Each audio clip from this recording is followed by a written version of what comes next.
Terus bagaimana gambaran tadi? Ada satu gambaran ya yang disampaikan oleh Syekh Al-Bajuri. Orang kaya betul-betul orang yang disediakan dari apanya kecuali apa yang dibutuhkan oleh dirinya atau yang dilokasikan kepada orang yang lebih dibutuhkan. Ada contoh orang zaman sekarang. Beberapa minggu atau mungkin sudah beberapa bulan yang lalu ada dari di Malang itu hadir Zakir Naik. Ya, Zakir Naik. Zakir Naik ini dia punya usaha bermacam-macam yang penghasilan bulanannya itu miliaran. Diwawancara youtuber Indonesia Mawar apa itu? Ada Mawar, saya tidak kesempatan.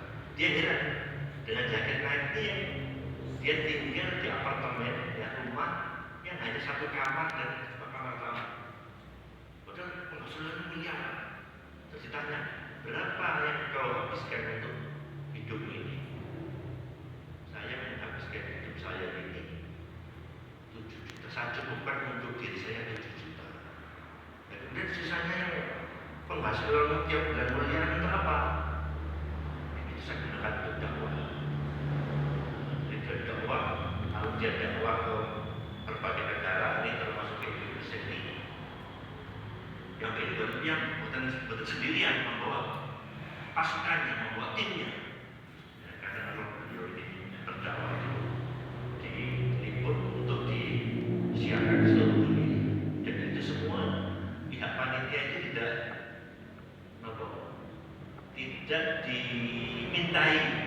tidak dimintai untuk membiayai. Kenapa? Ya karena ya beliau ini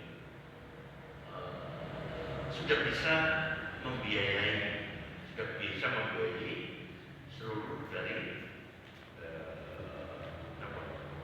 pekerja yang membantu dia berdakwah. Ya, jadi ya orang seperti ini yang bisa jadi yang bisa menjadi inspirasi, gambaran bahwa orang yang bersyukur itu, gambarannya orang kaya yang bersyukur itu, dia ini tidak menyisihkan hartanya kecuali apa yang dibutuhkan. Cuma orang zaman sekarang ini tidak bisa membedakan antara kebutuhan dengan keinginan. Itu ya karena waktu sekolah dulu diajar seperti itu. Ya, waktu kita sekolah dulu, ya waktu SMP kita harus masih ingat. Waktu SMP itu diajari bahwa kebutuhan manusia itu tidak terbatas.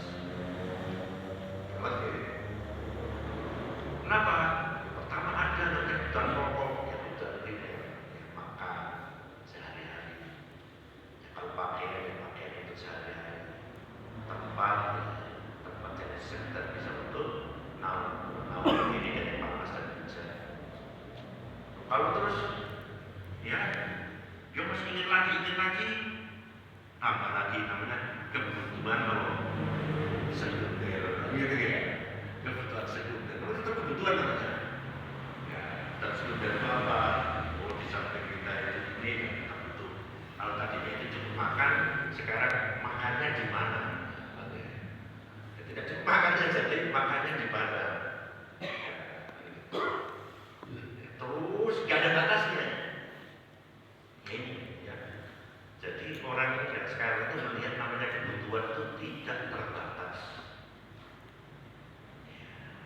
Kemudian ada lagi yang diajarkan, ya, yaitu apa? Sumber daya alam ini adalah terbatas. Karena sumber daya alam itu terbatas, sementara kebutuhan itu tidak terbatas, maka terjadilah yang namanya penjajahan. Orang Belanda kalau pakai nanti ini masih kurang,